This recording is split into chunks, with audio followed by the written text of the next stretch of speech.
मैं और फैसल भाई आज निकले हुए हैं एक मिशन के ऊपर।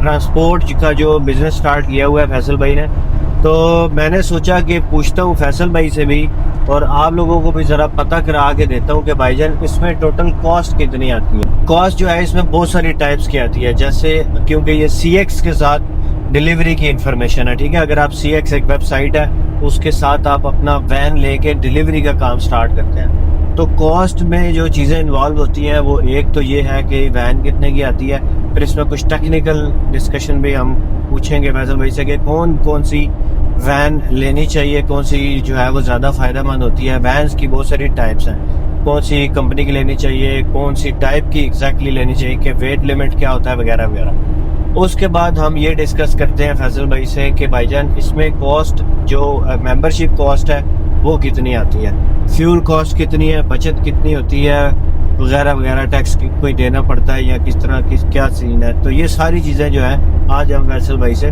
डिस्कस करेंगे। अभी हम वैसे एक हमने पिक की हुई है राइड क्या लें या इसको लोड कहते हैं बल्कि इस ज़ुबान में। तो हम ये लोड जनाब अभी डिलीवर करने के लिए जा रहे हैं शेफील्ड। तो शेफील्ड में इंशाल्लाह वहाँ से खाना खाएंगे, उसकी वीडियो भी बनाऊंगा, भी आपने देखनी है। तो स्टार्ट करते हैं जी, बिस्मिल्लाहिर्रहमानिर्रहीम। फैसल भाई अस्सलाम वालेकुम। वालेकुम सलाम इब्रार भाई। तो सबसे पहले जो कॉस्ट में शुरू करते हैं आप, तो फैसल भाई सबसे पहला काम बताएं इसमें कि क्या करना है। पहले वैन ले लेनी है, पहले कोई इंफॉर्मेशन, क्या सबसे पहला जो स्टेप है इस डिलीवरी के काम को शुरू करने का? अगर एक बंदे ने इब्रार भाई जीरो से स्टार्ट करना है ना, तो उसके लिए तो सबसे बड़ी जो मेजर कॉस्ट है वो है वैन लेनी, कि उसने जो व्हीकल है वो लेनी है। तो ये जो आपने वैन ली हुई है, पहले तो इसकी कॉस्ट बताएं कि फिर अंदाजा। ये जो मैंने वैन ली है ना, ये है फोर्ड ट्रांजिट है, 2019 रेज की है, और ये 70,000 चली हुई थी, बिल्कुल ब्रांड न्यू हुई, फर्स्ट कंपनी ऑनर थी ये वैन, और इसका मैंने 12,000 पे किया है। बेसिकली 10,000 की वैन थी, लेकिन ऊपर फिर मैंने 2100 पाउंड इसका दिया है वैट, क्योंकि मैंने गैरेज से ली है, साल की एक वारंटी है, और ये बॉक्स बॉडी के साथ है, पीछे टेल लिफ्ट है, और ये ट्विन व्हील बेस्ड है, मतलब कि इसकी चेसी काफ़ी मजबूत है, कि जो पे लोड है वो इसका काफ़ी ज़्यादा है। अब मुझे आपने भी 2-3 टेक्निकल चीज़ें बोलनी है। आपने बोला बॉक्स वैन की कौन कौन सी टाइप्स होती हैं? वैन की जो है वो काफ़ी ज़्यादा टाइप्स हैं इब्रार भाई। सबसे पहले कार होती है, कार के बाद एक स्मॉल वैन आती है जो आप मोस्टली देखते हैं, ये डिलीवरी ड्राइवर्स के पास होती हैं। उसके बाद फिर स्मॉल होती है अप टू 2 मीटर, फिर मीडियम व्हील बेस आती है जो उससे थोड़ी बड़ी होती है, फिर लॉन्ग व्हील बेस आती है, वो थोड़ी उससे और ज़्यादा बड़ी होती है। उसके बाद फिर एक्सल साइज आ जाता है, जैसे आप मर्सिडीज की स्प्रिंटर वगैरह या पैनल वैन इनको कहते हैं, वो और ज़्यादा बड़ी होती है, वो 4 मीटर प्लस होती है तकरीबन। फिर उसके बाद चेसीज आ जाती हैं। चेसीज में ये होता है कि आपको खाली कैबन के साथ पीछे खाली स्पेस मिलती है, ठीक है, उस पे आपने खुद बॉडी डिज़ाइन करनी होती है। तो सबसे अच्छी वैन कौन सी है लेनी चाहिए जिसका काम ज़्यादा हो, इतनी महंगी भी ना हो? वैन तकरीबन ऑलमोस्ट सारी वैन्स का ही काम ओवरऑल अगर एवरेज देखें तो ठीक है, बाकी डिपेंड करता है आपका एरिया और आपका सिटी, कि आप किस सिटी से हैं या जो उस एरिया में जो है वो डिमांड क्या है। और उसके लिए बेस्ट ऑप्शन यही है कि जो आप ऑलरेडी कोई बंदे कर रहे हैं अपने आसपास, उनको ढूंढें और उनके साथ आप जो है वो अटैच हो जाएं। फिर भी अंदाजन बता दें कि एक बंदा जो है उसको बड़ी बॉक्स वैन, जैसे आपने बॉक्स वैन ली हुई है, एक मैंने ली हुई है, वो कर्टन साइड वैन है, तो क्या सजेस्ट करते हैं कौन सी वैन एक स्टार्टर? सजेस्ट यही है, क्योंकि हमारी कोशिश तो बेसिकली तो अर्निंग की है ना, तो अर्निंग जितनी बड़ी व्हीकल की तरफ आप जाएंगे अर्निंग उतनी ज्यादा होती जाएगी। अब as compare to small van के ये जो मेरे पास बॉक्स है, ये इसका प्राइस डिफरेंस जो है वो तकरीबन 1.5 पाउंड 1.5 पाउंड का तकरीबन डिफरेंस है। एक लोड जो स्मॉल वैन का आना है वो तकरीबन 50 पेंस 60 पेंस पर माइल आता है, और वही लोड अगर मैं बॉक्स वैन पे लेके जाऊंगा तो वो nearly 1.8-2 pound 220 according to the distance, और वेट कितना है या वजन कितना है उसके अकॉर्डिंग प्राइस जो है ऊपर जाती है। क्योंकि ये जो बॉक्स वैन है, इसके बाद ये आखिरी स्टेज है जो हम इस लाइसेंस पे चला सकते हैं, नॉर्मल यूके ड्राइविंग लाइसेंस पे 3.5 टन मैक्सिमम। इसके बाद फिर HGV स्टार्ट हो जाता है, C1 क्लास का आपको चाहिए होता है लाइसेंस, तो इस लिमिट में ये हाईएस्ट रैंक है ये जो बॉक्स वैन या लुटन वैन जो होती है जिनके ना। पास जो कार है, आपने पहले कार का भी जिक्र, जिस बंदे के पास कार है वो कार के ऊपर भी यही वाली जॉब कर सकता है, मतलब ये CX वाली? बिल्कुल कर सकता है। TCS के नाम से एक वेबसाइट है या रिको है एक कंपनी ना, वो लॉन्ग रन्स देती है। लेकिन ये जो बड़ी प्लेटफॉर्म्स हैं जैसे CX है या हॉलेज एक्सचेंज है या कार्गो टू गो है या फिर रिटर्न लोड्स हैं, एक TX ट्रांसपोर्ट के नाम से वेबसाइट है, तो ये जो बड़े प्लेटफॉर्म है यहाँ पे साइन अप करने के लिए आपको मिनिमम एक वैन चाहिए, वो चाहे स्मॉल हो या 3.5 टन हो। लेकिन कार की जॉब के लिए आप TCS के नाम से है या रिको के नाम से वहां आप साइन अप कर सकते हैं लॉन्ग डिस्टेंस डिलीवरीज के बता लिए। दें कि ये तो चले पहली कॉस्ट होगी हमारी कि भाईजान आपने जो है वो वैन लेनी है, तकरीबन आप कह रहे हैं 12 से 15 हजार पाउंड के दरमियान बंदे नहीं 12-15 हजार नहीं, आप देख लें अपने हिसाब से। मैंने तो ये ली ना क्योंकि इसमें वैन चाहिए आपको अच्छी, क्योंकि मैं कंफर्टेबल रहता हूँ लॉन्ग रन में। अब मेरा मिनिमम रन भी जो है वो 200-300 माइल का होता है, आपको पता ही आइडिया होगा। तो मैं कंफर्टेबल रहता हूँ लॉन्ग डिस्टेंस में, चाहे कुछ बचे ना बचे। तो और लोकल्स भी अगर आपने करनी है तो वैन अच्छी होगी तो आप इस बिजनेस में आगे जा सकते हैं। मिनिमम 8-10 हजार की भी मिल जाती हाँ, है। 5 से 10 हजार के दरमियान अच्छी वैन मिल जाती है। लेकिन आप अगर महंगी लेंगे तो उतना अच्छा है। तो वो डेफिनेटली आप ऊपर अगर आप long हाँ, अगर मॉडल वाइज ऊपर जाएंगे उसके तो बाद मुझे बताएं दूसरी इन्वेस्टमेंट है इसमें। दूसरी इन्वेस्टमेंट इसमें है इंश्योरेंस है। इंश्योरेंस आपको बेसिकली 3 टाइप की चाहिए होती हैं। एक तो मेजर इंश्योरेंस है जो जर्नल हॉलेज के लिए आपको चाहिए, या हॉलेज एक्सचेंज है, वो हायर एंड रिवॉर्ड होती है, सही है। तो लेकिन जब आप कमर्शियल गाड़ी डालते हैं ना या वैन डालते हैं तो वो सारा फॉर्म ही चेंज हो जाता है। एक तो नॉर्मल गाड़ी की इंश्योरेंस फिल करते हुए आपका कंफ्यूज पे या कंपेयर मार्केट पे फॉर्म आता है ना, लेकिन अगर जब आप वैन डालेंगे ना तो वैन की इंश्योरेंस के लिए फॉर्म ही डिफरेंट हो जाता है। उसमें फिर hire and reward, general haulage आ जाता है, फिर transport goods to transport for on business है, फॉर अदर बिजनेसेस है। तो हमने hire and reward for the general haulage लेनी होती है। कितने की वो एक इंश्योरेंस एक बंदे की? वो डिपेंड करता है कि आपकी ड्राइविंग हिस्ट्री क्या है, लाइसेंस कितना पुराना है। 2 साल आपकी कितनी इंश्योरेंस आ रही है? मेरा तो अब क्योंकि 3 साल से ज्यादा लाइसेंस है और यूके में भी ऑलमोस्ट 5 साल होने वाले हैं, मैं इस वैन की पे कर रहा हूँ तकरीबन 328 एक पर मंथ। लेकिन उसमें ये है कि ये प्रो जो है वो इंश्योरेंस है, उसमें विंड शील्ड कवर भी है और की कवर भी है, ब्रेकडाउन कवर भी इंक्लूड है। तकरीबन 300 से लेके 500 पाउंड तक पर मंथ इंश्योरेंस की कॉस्ट 3 से 500 के दरमियान आ सकती है डिपेंडिंग ऑन के लाइसेंस। है उसके बाद अगला जो खर्चा है वो है भाईजान कि आपको जहाँ से जॉब मिलनी है, जैसे CX से हम लोग कर रहे हैं काम, इंश्योरेंस में आप ऐड कर लें अपना इब्रार भाई, एक गुड्स इन ट्रांजिट इंश्योरेंस भी चाहिए होती है। कितने की होती है? वो मिनिमम आपको 10K चाहिए होती है और उसके साथ पब्लिक लाइबिलिटी होती है। कितने उसमें खर्चा? उसमें तकरीबन आप कह लें कि मंथली 25-30 पाउंड पर मंथ आपकी आती है दोनों को मिला के। तो वो भी उसके अंदर वो भी ये 3 इंश्योरेंस बेसिकली आपको चाहिए होती हैं इस जॉब के लिए। अब अगला खर्चा है जी CX के ऐप की जो आपने मेंबरशिप लेनी है, वो कौन सी मेंबरशिप लेनी होती है और कितने की आती है? अच्छा, अब यहाँ तक तो हर बंदा जो है वो कर सकता है और मेरी रिकमेंडेशन है, एक CX नहीं है, काफी प्लेटफॉर्म्स है ना, बड़ी बड़ी वेबसाइट्स हैं, कार्गो टू गो है, हॉलेज एक्सचेंज है, कोरियर एक्सचेंज है, TX ट्रांसपोर्ट के नाम से एक वेबसाइट है, रिटर्न लोड्स के नाम से काफी ज्यादा हैं, ठीक है। लेकिन जो ये CX है इसको मेजर इसलिए माना जाता है कि ये मल्टीनेशनल है, यूरोप में भी चलती है, अमेरिका में भी इसके हैं, तो आपने इसकी ग्रेट ब्रिटेन में भी सबसे बड़ी यही मानी जाती है। इसकी जो है वो 2-3 मेंबरशिप प्लान्स हैं। एक तो है एज अ सोल ऑनर के तौर पे, आपके पास वैनर है और आप अपना आप ही काम करना चाहते हैं तो आप इनके साइन अप कर लेते हैं। वो तकरीबन 22,000 के करीब, 2,200 है इंक्लूडिंग वैट ना, पर ईयर। फिर उसके बाद है मिनी बिजनेस, मिनिमम 5 गाड़ियां जो हैं या 5 वैन आप कह लें वो आप डाल सकते हैं इसमें। वो तकरीबन आपकी कह लें कि अराउंड 35 to 4,000 बन जाती है वो कॉस्ट एनुअल। अच्छा, ये मंथली पे नहीं करना होता, इनकी वेबसाइट पे मंथली ही मेंशन होता है कि पर मंथ इतना है। आपने इनको 1 ऑन पेमेंट करनी होती है, इकट्ठी ही देनी होती है साल की ना।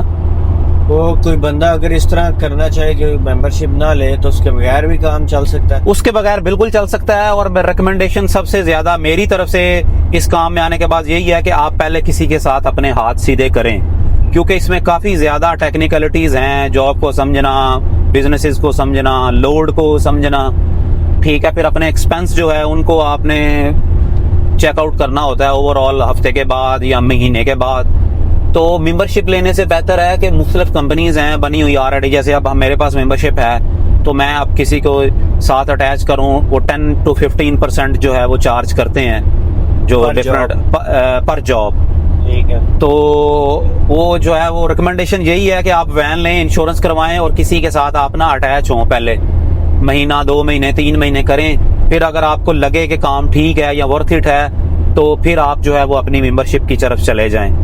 अदरवाइज पहले यही है कि आप किसी के साथ अटैच हों, क्योंकि हर बंदे के पास इतनी फसली नहीं होती।